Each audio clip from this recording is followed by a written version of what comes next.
வீடியோவில் திருக்குறள் பற்றியும் திருவள்ளுவர் பற்றியும் திருக்குறளில் இருந்து என்னென்ன கொஷின்ஸ் கேட்கலாம் அப்படிங்கிறத பற்றியும் ஃபுல்லாக டீட்டெயிலாக பார்க்க போகிறோம். இப்போ ஃபஸ்ட்டு பாருங்கள், திருக்குறளுக்கு வேறு பெயர்கள், திருக்குறளுக்கு என்னென்ன பெயர்கள் உண்டு அப்படின்னு சொல்லி கொஷின் கேட்கலாம்.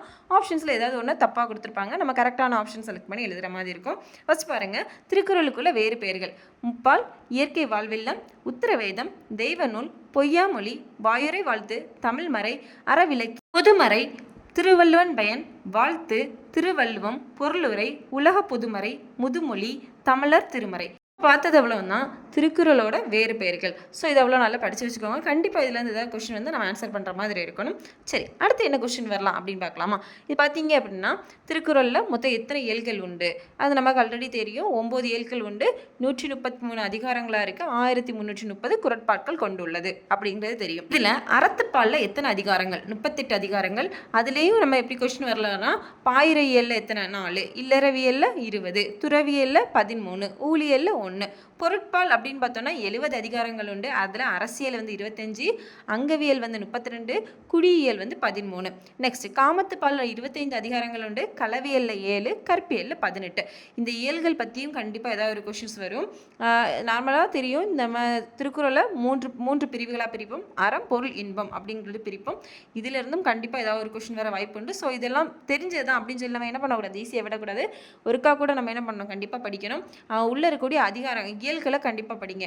அறத்துப்பாலில் எத்தனை அதிகாரங்கள் இருக்குது, அது எத்தனை பிரிஞ்சிருக்கு அப்படிங்கிறத கண்டிப்பாக படிங்க. ஓகேவா? அடுத்த ஒரு முக்கியமான கொஸ்டின் என்ன அப்படின்னா, திருவள்ளுவருக்கான வேறு பெயர்கள். கண்டிப்பாக இந்த கொஸ்டின் கேட்கறதுக்கு அதிகப்படியான வாய்ப்பு உண்டு. இதுக்கு முன்னாடி நிறைய தடவை கேட்டிருக்காங்க. சரியா?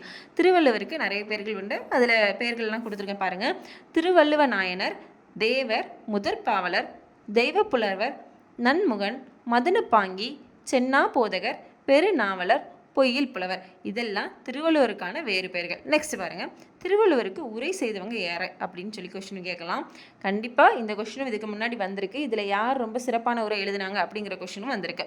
இங்கே பாருங்க, ஒரு திருக்குறளில் உரை எழுதினவங்க எத்தனை பேர் அப்படின்னு சொல்லிட்டு கீழே கொடுத்துருக்காங்க. தரக்குடவர், நச்சர், கலிஞர், பரிமேலழகர், பரிப்பெருமாள், தமத்தர், திருமலையர், மல்லர். இவங்க எல்லாம் வந்து திருக்குறளுக்கு உரை எழுதினவங்க. இதில் ரொம்ப ஃபேமஸ், அதாவது யாருடைய உரை ரொம்ப ஃபேமஸ் அப்படின்னு சொல்லி கொஸ்டின் கேட்டாங்க அப்படின்னா, பரிமேலழகரோட உரை தான் ரொம்ப சிறந்தது அப்படின்னு சொல்லியிருக்காங்க. அப்புறம் பார்த்தீங்கன்னா, மணக்குடவர், பரிமேலழகர், பரிபெருமாள், கலிங்கர், இவங்க 5 பேரோட உரை மட்டும்தான் இப்போ வரைக்கும் என்ன இருக்குது, கிடச்சிருக்கு அப்படிங்கிற தகவலும் என்ன பண்ணியிருக்காங்க அப்படின்னா நம்மளோட புக்ஸில் கொடுத்துருக்காங்க. கண்டிப்பாக உரையிலேருந்து ஏதாவது கொஷின்ஸ் வர வாய்ப்பு. திருக்குறள்லேருந்து கொஷின் வராமல் என்றைக்குமே இருக்காது. ஸோ திருவள்ளுவர் பற்றி அதை பற்றின டீட்டெயில்ஸ் வந்து கண்டிப்பாக படித்து வச்சுக்கணும். கண்டிப்பாக காம்படிட்டிவ் எக்ஸாமில் திருவள்ளுவர் பற்றி ஏதாவது ஒரு கொஷின் வரும், 1ஓ 2ஓ, அதுக்கு மேலே வர்றதுக்கான வாய்ப்புகள் உண்டு. ஸோ நம்ம அதை ஃபுல்லாக படிச்சுக்க வேண்டியதான். நெக்ஸ்ட் பாருங்கள், திருக்குறள் உரை களஞ்சியம் அப்படின்னு சொல்லி நூல் எழுதினது யார் அப்படின்னு சொல்லி சில திருக்குறள் பற்றி நூல்கள் எழுதினவங்க யார், என்னென்ன நூல்கள் எழுதியிருக்காங்க அப்படிங்கிறத பார்ப்போம். திருக்குறள் உரை களஞ்சியம் அப்படிங்கிற நூலை எழுதினது யார் அப்படின்னா, மதுரை பல்கலைக்கழக வெளியீடு தான் திருக்குறள் உரை களஞ்சியம் அப்படிங்கிறத கொண்டு வந்திருக்காங்க, எழுதியிருக்காங்க. நெக்ஸ்ட் திருக்குறள் உரை வளம் அப்படிங்கிறத எழுதினது யாருன்னா தண்டபாணி தேசிகர். அதே போல் திருக்குறள் உரை களஞ்சியம் அப்படிங்கிறத எழுதினதும் தண்டபாணி தேசிகர் தான். நெக்ஸ்ட் பாருங்க, திருக்குறள் நுண்பொருள் மாலை அப்படிங்கிறத எழுதினது கரிரத்ன கவிராயர். நெக்ஸ்ட் திருவள்ளுவ மாலை எழுதினது புலவர் நிறைய பேர் பாடியிருக்காங்க. அவங்களோட டீட்டெயில்ஸை நான் இன்னொரு வீடியோவில் டிஸ்கிரைப் பண்ணி கொடுக்குறேன். நெக்ஸ்ட் திருக்குறள் வந்து ஆராய்ச்சி பதிப்பு அப்படிங்கிறத எழுதினது ஜெகநாதன். திருவள்ளுவம் அப்படிங்கிறத நூலை எழுதினது என்ன, வாசுபா மாணிக்கம். வாழும் வள்ளுவம் அப்படிங்கிற நூல் எழுதினது குழந்தை சாமி. நெக்ஸ்ட் வள்ளுவன் கண்ட நாடும் காலமும் அப்படிங்கிற நூல் எழுதினது தேப்போ மீனாட்சி சுந்தரனாம். அதான் தேப்போமி அப்படின்னு சொல்லி கொடுத்துருக்காங்க.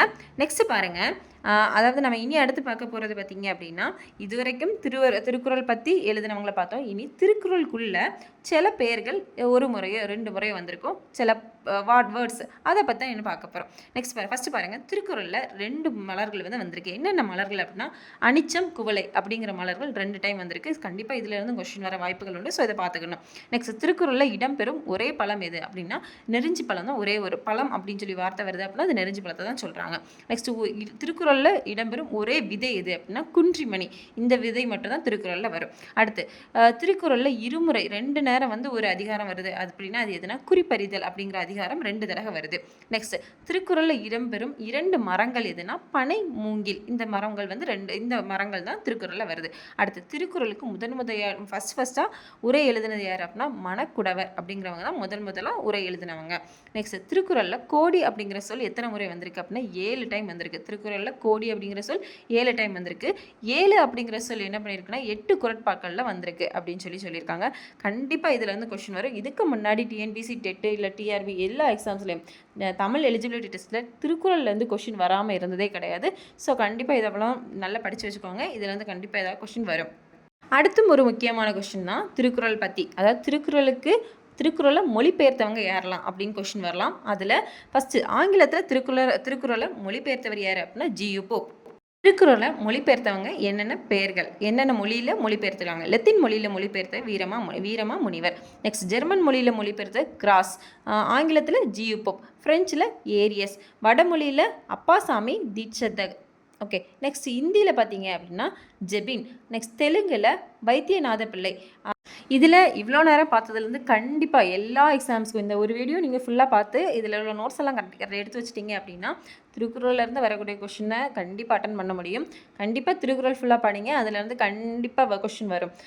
இது பார்ட் 1 வீடியோ தான். பார்ட் 2 வீடியோ வந்து திருக்குறளுக்காகவும் திருவள்ளுவருக்காகவும் நம்மளை தமிழ்நாடு கவர்மெண்ட் வந்து என்னென்ன ஸ்பெஷாலிட்டிஸ் பண்ணாங்க, என்னென்ன கோட்டைகள் அமைச்சாங்க, என்னென்ன ஸ்பெஷல் விஷயங்கள் பண்ணியிருக்காங்க அப்படிங்கிறத பார்ட் 2 வீடியோவில் பார்ப்போம். இந்த வீடியோ உங்களுக்கு பிடிச்சிருக்கும் அப்படின்னு கண்டிப்பாக நம்புறேன். ஸோ இந்த வீடியோ உங்களுக்கு பிடிச்சிருந்து அப்படின்னா லைக் பண்ணுங்கள், ஷேர் பண்ணுங்கள், கமெண்ட் பண்ணுங்கள், மறக்காமல் சப்ஸ்கிரைப் பண்ணுங்கள். அதே போல் இப்போ டிஎன்பிசி படிச்சுட்டு இருக்கக்கூடிய உங்களோட ஃப்ரெண்ட்ஸ்க்கானாலும் சரி, டிஎன்பிசி டெட்டு பிஜி டிஆர்பி இப்போ எல்லாத்துக்கும் தமிழ் வந்து ஒரு மெயின் எக்ஸாமாக மாறிட்டு, ஸோ அதுக்கு கண்டிப்பாக தமிழ் வேணும், அதுக்கு திருக்குறள் தெரிஞ்சிருக்கணும். ஸோ அவங்களுக்கெல்லாம் என்ன பண்ணுங்கள் அப்படின்னா இந்த வீடியோ வந்து ஷேர் பண்ணி விடுங்க.